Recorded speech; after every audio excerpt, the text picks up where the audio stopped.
बच्चों, आप सभी का मेरे YouTube channel easy clear exam में स्वागत है। बच्चों, इंडियन पॉलिटी से संबंधित 10,000 प्रश्नों की यह एक टेस्ट सीरीज है जिसमें हम प्रत्येक वीडियो में 25 ऑब्जेक्टिव प्रश्नों को हल करते हैं तथा उनके बारे में विस्तृत चर्चा करते हैं और उनसे संबंधित महत्वपूर्ण तथ्यों को नोट भी करते हैं। इससे पहले बच्चों 8 वीडियो में हमने लगभग 200 प्रश्नों को हल किया है और यह 9वां वीडियो है जिसमें हम आगे के 25 प्रश्नों को हल करेंगे तथा उनके बारे में विस्तृत चर्चा करेंगे। बच्चों, आज के वीडियो का पहला प्रश्न है, भारतीय संविधान का कौन सा अनुच्छेद संविधान की आत्मा और हृदय है? यानी कि किस अनुच्छेद को संविधान की आत्मा और हृदय कहा जाता है? तो बच्चों, भारतीय संविधान का अनुच्छेद 32 है जिसको संविधान का आत्मा और हृदय कहते हैं। मूल अधिकारों के बारे में महत्वपूर्ण कुछ तथ्य नोट कर लीजिए। मूल अधिकारों की संवैधानिक घोषणा तब तक अर्थहीन, तर्कहीन और शक्तिहीन है जब तक कि कोई प्रभावी मशीनरी उसे लागू करने के लिए ना हो। तो बच्चों, भारत में वह प्रभावी मशीनरी है भारत का न्यायालय। अनुच्छेद 32 संवैधानिक उपचारों का अधिकार प्रदान करता है, यानी कि जो भारत के संविधान में मौलिक अधिकार हैं, यदि उनका हनन हो रहा है तो यह अनुच्छेद उनको लागू यानी प्रभावी करने के लिए कदम उठाता है। मूल अधिकारों के संरक्षण का अधिकार स्वयं ही मूल अधिकार है। डॉक्टर भीमराव अंबेडकर ने अनुच्छेद 32 को संविधान का सबसे महत्वपूर्ण अनुच्छेद बताया है और कहा है कि यह भारतीय संविधान की आत्मा और हृदय है, क्योंकि यही भारतीय संविधान में जो मौलिक अधिकार हैं उनको प्रभावी बनाता है। अगला प्रश्न है, संविधान के किस अनुच्छेद को संविधान संशोधन के तहत बदला नहीं जा सकता है? भारतीय संविधान का कौन सा अनुच्छेद है जिसको संविधान संशोधन के द्वारा भी नहीं बदला जा सकता है? और वह है अनुच्छेद बच्चों अनुच्छेद 32। भारतीय संविधान के अनुच्छेद 32 को संविधान संशोधन द्वारा भी नहीं बदला जा सकता है, क्योंकि यह भारतीय संविधान की मूल व्यवस्था है और यह संविधान की आत्मा और हृदय है। इसको हमने पहले भी विस्तार से जानकारी लिया था। जैसा कि पहले मैंने बताया था, प्रश्नों के बीच में हम विस्तार से मुख्य तथ्य भी डिस्कस करते हैं। उसी में बच्चों, उच्चतम न्यायालय ने यह व्यवस्था दी है कि अनुच्छेद 32 में संविधान की मूल विशेषताएं हैं और इसको संशोधित नहीं किया जा सकता है। इस तरह से भारतीय संविधान का अनुच्छेद 32 को संसद संशोधित नहीं कर सकती है। इस तरह से संविधान की मूल संरचना का भाग है और भारतीय संविधान की आत्मा और हृदय अनुच्छेद 32 है। मौलिक अधिकारों की रक्षा और गारंटी देने वाली संस्था कौन सी है? यानी कि भारत में भारतीय संविधान के मौलिक अधिकारों की रक्षा और गारंटी भारत का सर्वोच्च न्यायालय देता है। यानी भारत में न्यायपालिका तंत्र जो है वह भारत में मौलिक अधिकारों की रक्षक और गारंटी देने वाली संस्था है। ऑप्शन ए सही उत्तर है। अगला प्रश्न है, अनुच्छेद 32 की रिट जो बंदी प्रत्यक्षीकरण है उसको क्या कहते हैं? यानी उसका अर्थ क्या है? तो बच्चों, भारत में संवैधानिक उपचारों के सिद्धांत के अंतर्गत एक सर्वोच्च न्यायालय के द्वारा रिट जारी की जाती है जिसको हम कहते हैं बंदी प्रत्यक्षीकरण, और इसका अर्थ होता है शरीर को प्रस्तुत किया जाए। यानी कि ऑप्शन ए सही उत्तर है। बंदी प्रत्यक्षीकरण बच्चों लैटिन भाषा का एक शब्द है जिसका अर्थ है शरीर को प्रस्तुत किया जाए, और इसके बारे में विस्तार से आप अर्थ समझ लीजिए। इसका अर्थ यह होता है कि यह उस व्यक्ति के संबंध में न्यायालय द्वारा जारी आदेश है जिसे दूसरे द्वारा हिरासत में रखा गया है और उसे न्यायालय के सामने प्रस्तुत किया जाए। अगर न्यायालय जांच के दौरान यह पाता है कि उस व्यक्ति को अवैध रूप से हिरासत में या कब्जे में रखा गया है तो उसको छोड़ने का आदेश न्यायालय दे सकता है। यही बच्चों भारतीय संविधान में संवैधानिक उपचारों के अंतर्गत बंदी प्रत्यक्षीकरण का अर्थ है। अगला प्रश्न है, अनुच्छेद 32 में संवैधानिक उपचारों के अधिकार के अंतर्गत कौन कौन सी रिट जारी की जा सकती है। आपको बताना है कि इनमें से कौन कौन सी रिट संवैधानिक उपचारों के अंतर्गत जारी की जा सकती है। बंदी प्रत्यक्षीकरण, इसके पहले वाले क्वेश्चन में देखा हमने। परमादेश, इसको भी हमने पहले क्वेश्चन में देखा। प्रतिषेध, तो बच्चों ये तीनों ही रिट संवैधानिक उपचारों के अधिकार के अंतर्गत किसी भी न्यायालय के द्वारा जारी की जा सकती हैं। अगला प्रश्न है, किसी उच्च न्यायालय द्वारा अधीनस्थ न्यायालय को अपने न्याय क्षेत्र से उच्च न्यायिक कार्यों को करने से रोकने के लिए कौन सी रिट जारी की जाती है। बच्चों, जैसे कोई अधीनस्थ न्यायालय है और वह अपने उच्च न्यायालय का कार्य करने लगा तो उच्च न्यायालय उसको उस कार्य को करने से रोक सकता है, तो इसको प्रतिषेध कहते हैं। इस तरह से ऑप्शन ए सही उत्तर है, प्रतिषेध। अगला प्रश्न है, कौन सी रिट किसी व्यक्ति को लोक कार्यालय के अवैध अधिग्रहण करने से रोकता है। आपको बताना है कि यदि कोई व्यक्ति लोक कार्यालय यानी सरकारी कार्यालय को अवैध अधिग्रहण कर लेता है तो उसको कौन सी रिट के द्वारा खाली कराया जाता है, तो वह है अधिकार प्रच्छा, यानी कि भारत में न्यायालय अधिकार प्रच्छा जारी करता है जिसके द्वारा अवैध जो कब्जा किया गया है लोक कार्यालय पर उसको छुड़ाया जा सके। भारतीय संविधान के अनुच्छेद 32 के अंतर्गत संवैधानिक उपचारों के अधिकार के अंतर्गत जो रिट जारी की जाती हैं उनके बारे में हम थोड़ा सा जानकारी ले लेते हैं। जैसे कि बंदी प्रत्यक्षीकरण। बंदी प्रत्यक्षीकरण का अर्थ है शरीर को प्रस्तुत किया जाए। यह उस व्यक्ति के संबंध में न्यायालय द्वारा जारी आदेश है जिसे दूसरे द्वारा हिरासत में रखा गया है, उसे न्यायालय के सामने प्रस्तुत किया जाए, तब न्यायालय मामले की जांच करता है। यदि हिरासत को अवैध माना जाता है तो उस व्यक्ति को स्वतंत्र किया जाता है। यही बंदी प्रत्यक्षीकरण का अर्थ है। अगली रीट है परमादेश। इसका शाब्दिक अर्थ है कि हम आदेश देते हैं। यह एक नियंत्रण है जिसे न्यायालय द्वारा सार्वजनिक अधिकारियों को जारी किया जाता है ताकि उनसे उनके कार्यों और उसे नकारने के संबंध में प्रश्न पूछा जा सके। अगली रीट है प्रतिषेध। इसका शाब्दिक अर्थ है रोकना। इसके बारे में हमने पहले क्वेश्चंस में डिस्कस किया था। प्रतिषेध का मतलब यह होता है किसी उच्च न्यायालय द्वारा अधीनस्थ न्यायालय को या अधिकरणों को अपने न्यायिक क्षेत्र से उच्च न्यायिक क्षेत्र के कार्य को करने से रोकना। यानी कि जब कोई निचली अदालत के द्वारा ऊपरी अदालत का कार्य किया जाने लगता है तो उसको इसी रिट के द्वारा रोका जाता है। अगला है उत्प्रेषण। इसका शाब्दिक अर्थ है प्रमाणित होना या सूचना देना। इससे एक उच्च न्यायालय द्वारा अधीनस्थ न्यायालयों के लंबित मामलों के स्थानांतरण के लिए आदेश दिया जाता है। और अंतिम है अधिकार प्रच्छा। जब कोई व्यक्ति किसी लोक कार्यालय में कब्जा कर लेता है तो उसको अधिकार प्रच्छा रिट जारी करके न्यायालय के द्वारा अवैध जो कब्जा किया जाता है उसको अधिकार प्रच्छा द्वारा कब्जे से हटाया जाता है। अगला प्रश्न है संविधान के किस अनुच्छेद के द्वारा धार्मिक कार्यों के प्रबंधन की स्वतंत्रता दी गई है। बच्चों, भारत में अनुच्छेद 26 के द्वारा किसी भी व्यक्ति को अपने धार्मिक कार्यों को प्रबंधन की स्वतंत्रता है। इस तरह से ऑप्शन ए सही उत्तर है, अनुच्छेद 26। किस अनुच्छेद के द्वारा धर्म की अभिवृद्धि के लिए कर देने से स्वतंत्रता का मौलिक अधिकार दिया गया है।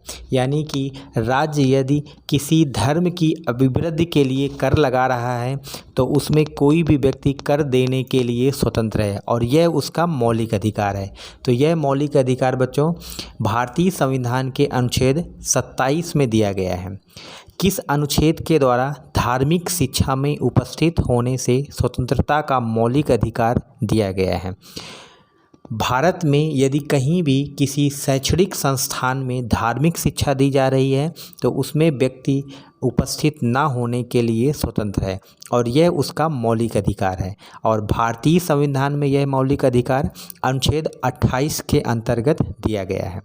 भारत में धार्मिक स्वतंत्रता के मौलिक अधिकार के बारे में महत्वपूर्ण तथ्यों को आप नोट कर लीजिए और इनको बार बार याद करिए। ये महत्वपूर्ण तथ्य हैं और अनुच्छेद हैं, ये एग्जाम्स में कई बार पूछे गए हैं। जैसे कि अनुच्छेद 25 अंतःकरण की और धर्म को अबाध रूप से मानने, आचरण करने, प्रचार करने की स्वतंत्रता देता है। अनुच्छेद 26 धार्मिक कार्यों के प्रबंधन की स्वतंत्रता प्रदान करता है।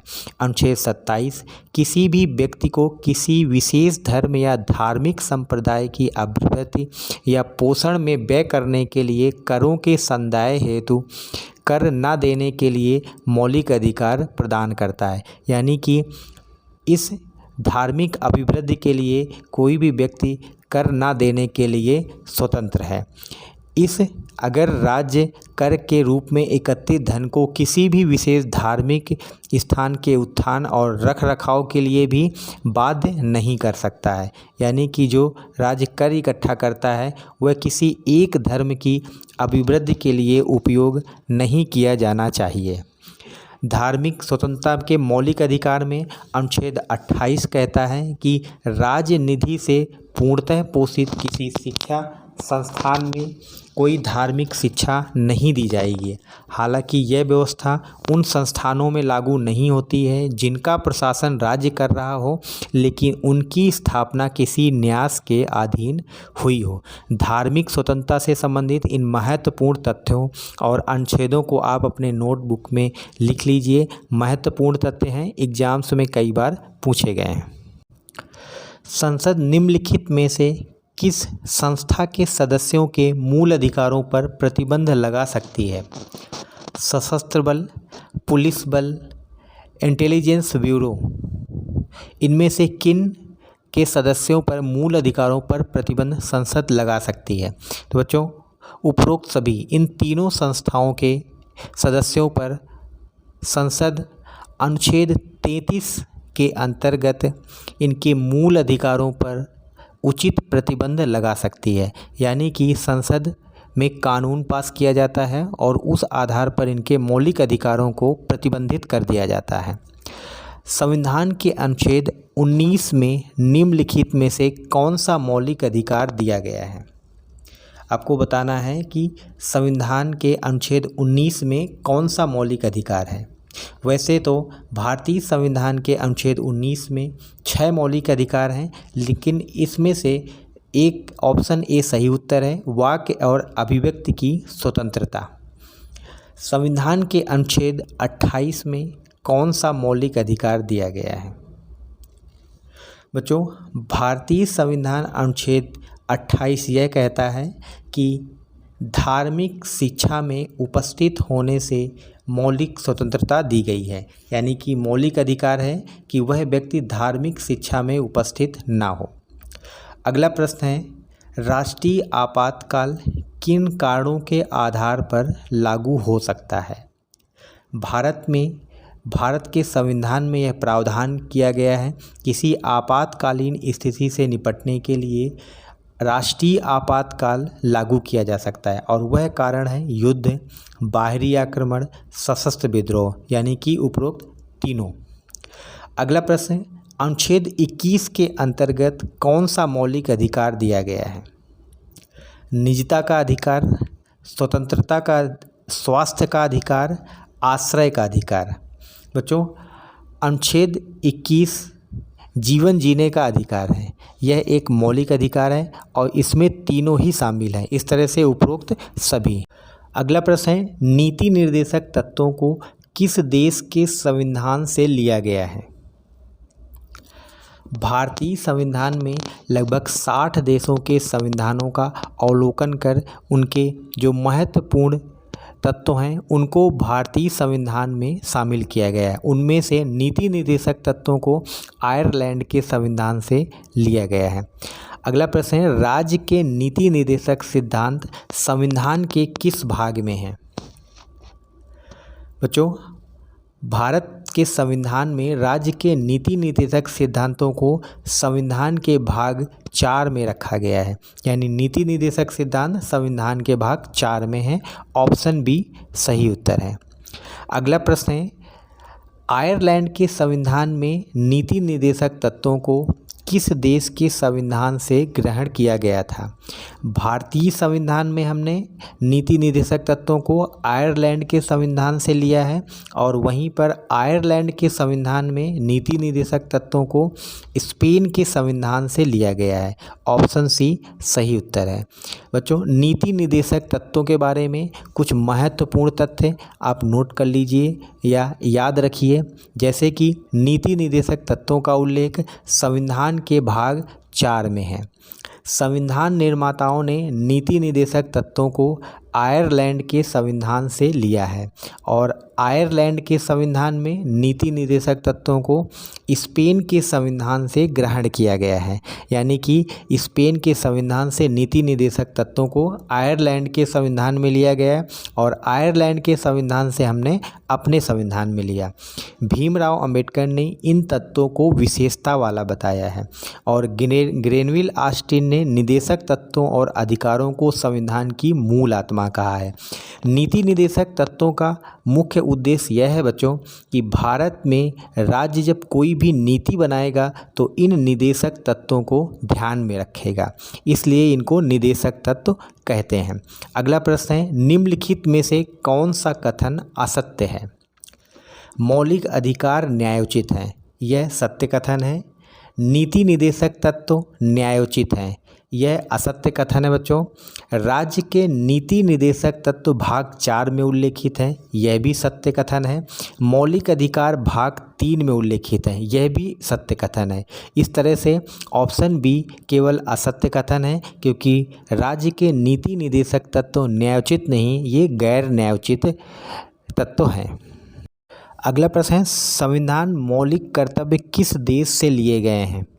भारतीय संविधान में मूलतः मौलिक कर्तव्य नहीं थे और उनको हमने रूस के संविधान से लिया है। यानी कि भारतीय संविधान में संविधान संशोधन के द्वारा मौलिक कर्तव्यों को रूस के संविधान से भारतीय संविधान में लिया गया है। ऑप्शन ए सही उत्तर है। अगला प्रश्न है, इनमें से कौन सा शब्द है जो मूलतः संविधान में नहीं था? बच्चों, मौलिक अधिकार मूलतः संविधान में था, संपत्ति का अधिकार भी मूलतः संविधान में था, मौलिक कर्तव्य मूलतः संविधान में नहीं था। इसको हमने 42वें संविधान संशोधन के द्वारा भारतीय संविधान में शामिल किया है। अगला प्रश्न है, राज्य के नीति निर्देशक तत्व को संविधान में शामिल करने का मुख्य उद्देश्य क्या था? यानी कि जो नीति निर्देशक तत्व हैं इनको संविधान में शामिल किया गया, इनका मुख्य उद्देश्य क्या है? पुलिस राज्य की स्थापना करना, असत्य है। कल्याणकारी राज्य की स्थापना करना, यह सत्य कथन है बच्चों। राज्य के नीति निर्देशक तत्वों का मुख्य उद्देश्य था कि भारत में कल्याणकारी राज्य की स्थापना की जाए, क्योंकि उसके पहले औपनिवेशिक राज्य एक तरीके से पुलिस राज्य था और भारत में संविधान में नीति निर्देशक तत्वों को कल्याणकारी राज्य के रूप में भारत को स्थापित करने के लिए शामिल किया गया था। भारत में सर्वाधिक राज्यसभा सीट वाला राज्य कौन सा है? बच्चों, भारत में उत्तर प्रदेश सर्वाधिक राज्यसभा सीट वाला राज्य है, क्योंकि भारत जनसंख्या की दृष्टि से सबसे बड़ा देश है और भारत में जनसंख्या के हिसाब से ही राज्यसभा तथा लोकसभा में सीटों का बंटवारा किया गया है। ऑप्शन ए सही उत्तर है। निम्न में से किस राज्य में विधान परिषद नहीं है? उत्तर प्रदेश, महाराष्ट्र, बिहार या फिर केरल? बच्चों, भारत में 5 राज्यों में विधान परिषद है, किंतु इसमें ऑप्शन डी गलत है, क्योंकि केरल में विधान परिषद नहीं है, उत्तर प्रदेश में है, महाराष्ट्र में है और बिहार में है। बच्चों, महत्वपूर्ण तथ्य नोट कर लीजिए, बिहार, जम्मू कश्मीर, कर्नाटक, महाराष्ट्र और उत्तर प्रदेश 5 राज्यों में ही केवल विधान परिषद है और भारत में किसी भी राज्य में विधान परिषद का प्रावधान नहीं है। अगला प्रश्न है, भारत कौन सा अनुच्छेद प्रेस की स्वतंत्रता से संबंधित है? हमारे संविधान में कौन सा अनुच्छेद प्रेस की स्वतंत्रता से संबंधित है? तो ऑप्शन बी सही उत्तर है। भारतीय संविधान में वाक एवं अभिव्यक्ति की स्वतंत्रता के आधार पर भारत में प्रेस की स्वतंत्रता दी गई है और वह है अनुच्छेद 19 के अंतर्गत। ऑप्शन बी सही उत्तर है। तो बच्चों, आप सभी को यह वीडियो यदि पसंद आया हो तो इसको लाइक, शेयर और सब्सक्राइब करना ना भूलें। धन्यवाद।